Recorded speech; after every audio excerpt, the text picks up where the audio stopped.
bad stereotypes are put on black creatives because it's just the way it is, right? We're supposed to be just submissive, do our job and get in and get out. So going in and taking, you know, a high level position like this, what I already dealt with before is just new levels, new devils. Presidents to represent me. I'm out for presidents to represent me. I'm out for presidents to represent me. I'm out for presidents to represent me. So for those who don't know, I'm Dunnie. My background in creative it's honestly very diverse. I started really young. I've always been an artist. I was doing graffiti when I was younger. Blessed to even be able to teach it for the state of California. When I got to college, the little classes I really did attend creatively kind of just let me see the rest of the tools out there in the market and just jump straight into it. I started doing a magazine when I was younger, introduced me to the music industry just through the popularity of the magazine. And I really stayed in music heavy for a couple years straight. And honestly, I was like self-funded by drug dealers. It is what it is, but the learning curve in that, I'm grateful for it till today. And then eventually I wanted to just grow outside of the local thing, and I got connected to the labels, and I worked with them. Atlantic, Warner, Def Jam, Capitol, everybody really. But I was very quiet about it. I didn't publicize it. I'm not really a loud person on social, so I did a lot of work for a lot of artists and just collected my check and dipped. Didn't really care to try and attach myself to it or, you know, be a household name. I just love doing creative things. And eventually, you know, just being how I am, attracted somebody close to Diddy's camp. And I think within, you know, a few weeks, I was interviewing with him, started with Puff, just working on social content, and ended up becoming his creative director. Rocked out for a couple years, got older, wanted different things, started freelancing again, and kind of ended up where I'm at now. So when Revolt launched, I definitely did not have a hand in it. Was a fan though at the time, like most of us. I watched through social media as it launched. Really felt like an amazing place for us, for our culture. Definitely applied to like 100, 150 times to the website. Never got hit back. So it's ironic to come back now and be ahead of it. What moved me to take the position really was seeing the changes that were happening. Being on the Diddy side of the fence, you know, I had interactions with Revolt over the years. You know, it was cool. At the time though, to be honest, I never really liked a lot of what I had saw. It wasn't things that I naturally felt connected to me.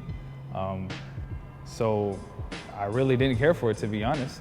Once I saw that my partner Dion had went over there and he started leading digital, and I saw the immediate changes in tone, narrative, the content, just the way things were making me feel, not just from, you know, having a close connection to the brand, just how it made me feel, you know, as a black man in America. I was like, wow, like I really can connect to them more. That's really was the turning point for me to want to come and amplify and boost that. Defining a creative director is an interesting one because there's the industry's version of what a creative director is, and there's my version of what a creative director is. And for me, it's two different versions, right? You have creatives who are directors, and then you have people who are directors of creative. And for me, most of the people who take these roles are more so just directors. They work with the client, they have a vision, and they have money, infrastructure, resources, and a bunch of other people go get it done for them, and they get to take all the credit. Me, I'm on the opposite end of that spectrum. Like, I'm a real creative.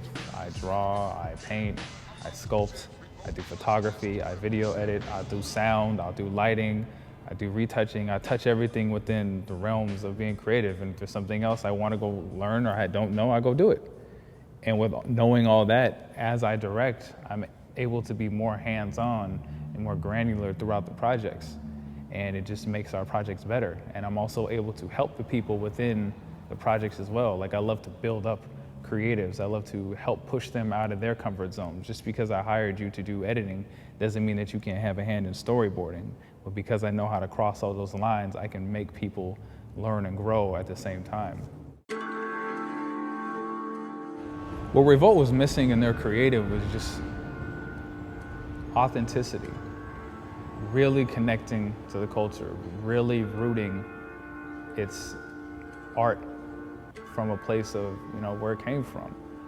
I feel like a lot of people got caught up trying to, be in the rat race, compete with other people, other brands, other accounts, all that. You got to go back to who you are. You got to go back to a place of truly understanding art and culture, and then applying that in. Just because something is a short form piece of content over a long form piece of content doesn't mean that you're not supposed to put the same amount of energy into it. Any hurdles that I see on the horizon? I mean, the biggest is, I'm a young black man in corporate America. I don't sound the way you would expect me to sound. I don't look the way you expect me to look. I don't act the way you probably expect me to act. But I love what I do. I love making just amazing stuff. I love art that moves people. And honestly, too, the world is changing. We're not the same place we used to be. Black is different now. Black is powerful. Black is seen in a beautiful way. The culture is seen in a more beautiful way. We run the globe. And if you understand that you have the power to affect the world with everything that you do, that's gonna cause some change. Some dope characteristics for a creative director for Revolt. It should be so simple, right? Just, are you you? Are you proud of who you are? I love everything there is to be about me. I love being black. I love culture. I love art. It's just me. Like, bringing all that into what I do should directly affect the work, should affect the channel. You have to be willing to be the bad guy at all times, because when you know what's right in your gut and it's your job, you have to fight for it. It's a sad thing. A lot of people aren't gonna agree with you. They're not gonna wanna work as hard as you. They're not gonna wanna put in the extra hours, but I'm relentless. I don't care. We have to get to a championship. We have to win a ring every time. Whenever it comes to anything that we do, anything that I do, I treat it as if it's game 7, fourth quarter, 60 seconds, and we're 7 points down. Like, that's the level of intensity you have to have with this, especially because we're a black network. Like, we have a higher bar we have to meet on smaller things. I mean, that was easy. I was born to do this. It just is what it is.